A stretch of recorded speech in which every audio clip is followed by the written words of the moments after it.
चंद्रपुर गांव में एक धनी व्यापारी धनराज अपनी पत्नी सत्यवती के साथ निवास करता था। चावल और गेहूं का उसका बड़ा कारोबार था और किसी भी सांसारिक सुख की कोई कमी न थी।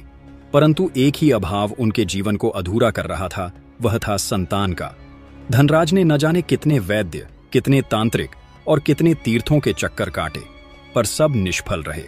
सत्यवती फिर भी उम्मीद नहीं छोड़ती थी।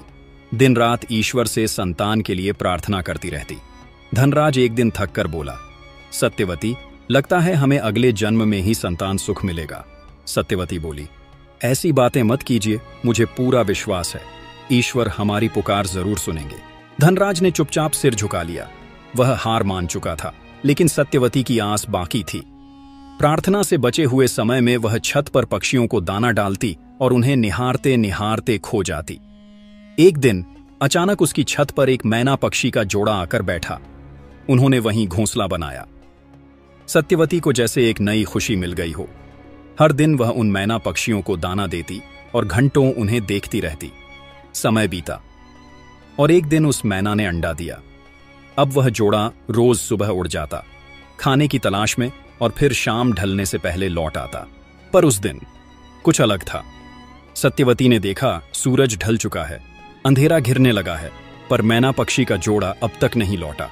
उसने चिंता भरी निगाहों से आकाश की ओर देखा और मन ही मन बोली, हे प्रभु, यह पक्षी ना लौटे तो उस अंडे का क्या होगा?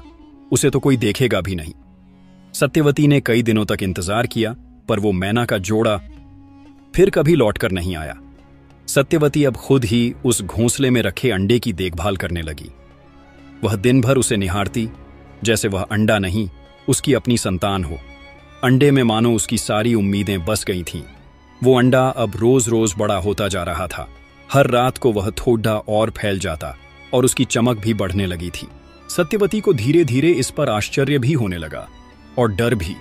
एक दिन उसने देखा अंडा अब तो तरबूज जितना बड़ा हो चुका है। घबराकर वह दौड़ी दौड़ी धनराज को बुला लाई। दोनों पति पत्नी अचंभे में अंडे को घूर रहे थे। धनराज बोला, ये तो किसी पक्षी का अंडा नहीं लग रहा सत्यवती, इतना बड़ा। सत्यवती ने भी सहमते हुए कहा, हां जी, मैं भी यही सोच रही हूं, पर यह हो क्या रहा है? उसी पल वह अंडा लुढ़कते लुढ़कते सत्यवती के पैरों के पास आ गया।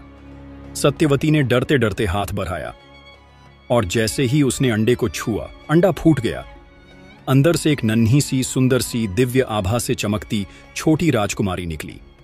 दोनों स्तब्ध रह गए, पर उस स्तब्धता में एक अनोखी खुशी छिपी थी। सत्यवती ने कांपते हाथों से राजकुमारी को गोद में उठा